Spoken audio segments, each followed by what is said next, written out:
అందరికీ మరణతండి. బాగున్నారండి? మహాపరిషుద్ధులకు మన ప్రియ ప్రభు యేసుక్రీస్తు వారి యొక్క కృపా సమాధానములు మనకు తోడైండు గాక. ఆమేన్.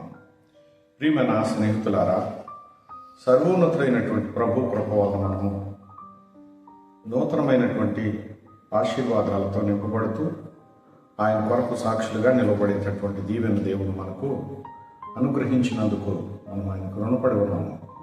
ప్రియులారా, దేవుని మహాకృపను బట్టి దేవుని యొక్క వాగ్దానాన్ని మనము వాక్యం ద్వారా ఈ దినమందు అందుకుందామండి. యెషయా గ్రంథము 53వ అధ్యాయము 10వ వచనంలో ప్రభు సెలవిచ్చినటువంటి మాట, పర్వతములు తొలగిపోయినను మెట్టలు తత్తరిల్లును, నా కృప నిన్ను విడిచిపోదు అని చెప్పి ఆయన సెలవిస్తూ ఉన్నారు. ప్రియమైన స్నేహితులారా, మన పట్ల ఆయన చేసిన నిబంధన ఇది. మనకు ఆయన అనుగ్రహించినటువంటి నిబంధనలో దేవుడు మనను నిలవబెట్టాడు కనుక నిబంధనలో నిలవబడినటువంటి మనము మహాపరిశుద్ధుడైన ప్రభు మహిమార్థమై ఆయన ఆశీర్వాదాలతో వెలుగుతూ ఉండాలి. ప్రియమైన స్నేహితులారా, ఈ సంవత్సరం దయకిరీటాన్ని మనకు దేవుడు ప్రసాదించారు కనుక మనము ఆయన ఆశీర్వాదంతో వెలిగేటటువంటి వారముగానే ఉన్నాము. ప్రియమైనటువంటి స్నేహితులారా, వాక్యము మనల్ని వెలిగిస్తుంది. అనగా దేవుని మాటలు మనల్ని వెలిగిస్తాయి. దేవుని మాటతోనే కదా సృష్టి యావత్తు కూడా కలిగింది. ప్రియ స్నేహితులారా, ఈ సృష్టిలో ఉన్న మనుషులను దేవుడు మట్టిలో నుండి తీసి బొమ్మను చేసి ప్రాణం పోసి తన పోలిక తన స్వరూపము ప్రభు ఏర్పాటు చేసుకున్నారు. ప్రియమైనటువంటి స్నేహితులారా, మనము అద్దంలో చూసుకుంటే మన ముఖము ఎలా అయితే మనకు కనిపిస్తుందో అలాగే దేవుడు మానవుని చేసినప్పుడు మానవుని తన ఎదుట నిలబెట్టుకోగా ఆదాము గారి యొక్క రూపం అంతా దేవుని రూపం వలె కనబడుతుందన్నమాట. అంటే దేవుడు ఆదాములో తనను తాను చూసుకున్నట్లుగా ఉంది, పరిశుద్ధతలోను రూపంలోను లక్షణాల్లోను. ప్రియులారా, రాను రాను అపవాది వల్ల సమస్యలు ఏర్పడ్డాయి.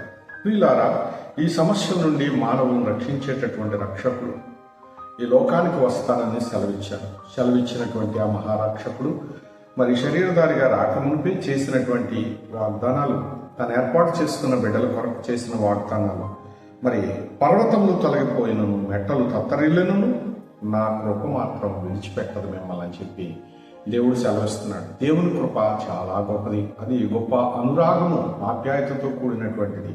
ప్రియమైన స్నేహితులారా, మనల్ని విడువని ఎడబాయిని ఆయన కృపను బట్టి మనం ఈ రోజు సజీవులుగా ఉన్నాము. అలాగే ఆయన కృప శాశ్వత కాలం మన మీద నిలిచి ఉన్నట్లయితే మనము నిత్య జీవానికి వారసులమై వర్ధిల్తాము. అలాగే మనం జీవించినటువంటి కాలంలో మన ఎదుటికి వచ్చినటువంటి ప్రతి విధమైనటువంటి సమస్యను ఆయన మన ఎదుటి నుండి తొలగిస్తానని సెలవిస్తున్నాడు. ప్రియ స్నేహితులారా, ఇశ్రాయేలు ప్రజలకు ఎర్ర సముద్రము ఆటంకంగా ఉన్నప్పుడు దాన్ని పాయలు చేయలేదా? అలాగే శత్రు పటాలములు వారిని ఎదుర్కొనడానికి వచ్చినప్పుడు ఆయన వారితో యుద్ధం చేయడానికి ఆ క్షణమందే పరమ నుండి దిగొచ్చి వారిని బలపరచలేదా? ప్రియులారా, దేవుని మహాకృపను బట్టి దేవుని ప్రజల పక్షంగా దేవుడు ఉన్నాడు గనుక వారికి చేసేటటువంటి వాగ్దానాలు ఖచ్చితంగా నెరవేరుతూ ఉన్నాయి.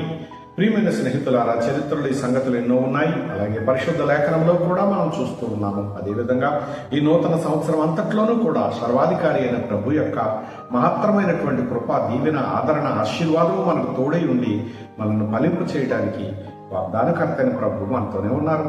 అట్టి ప్రభు సహవాసము, సహాయము, సకలాభివృద్ధి తత్వదేవుడు మనకు ప్రసాదించుగాక. ఆమె చిన్న ప్రార్థన చేసుకుందామండి. ప్రాణప్రియుడైన ప్రభు, ఇదిగో తండ్రి, నీవెవరో గ్రహించలేని మనుషులోకంలో ఉన్నారు ప్రభు. ఇదిగో నీవు అంటున్నా ఈ మాటలు గ్రహించేటటువంటి మనస్సును, మనస్సాక్షిని వారికి ప్రసాదించండి. ప్రతి కుటుంబంను రక్షించండి ప్రభు. నీకు వందనాలు. ప్రతి బిడ్డను రక్షించండి. అందరూ నీ పోలికలో ఉన్నారు ప్రభు. మానవులు అది నీ పోలికే మానవుని పోలిక గనుక నా ప్రభు, నీ పోలికలో ఉన్న సర్వ మానవులు రక్షించడానికే ప్రభు లోకానికి వచ్చినటువంటి మహోన్నతులైనటువంటి దేవుడు గనుక అట్టి మహిమ కలిగిన దీవెనల సారం ప్రతి వారు అందుకుని ఫలించు దీవెనమ్మని దీవెన దాత యేసు వారికి అప్పగిస్తున్నాను పరమ తండ్రి. ఆమె పరమదేవుని కృప తోడేందుగాక. అందరికీ మరణత.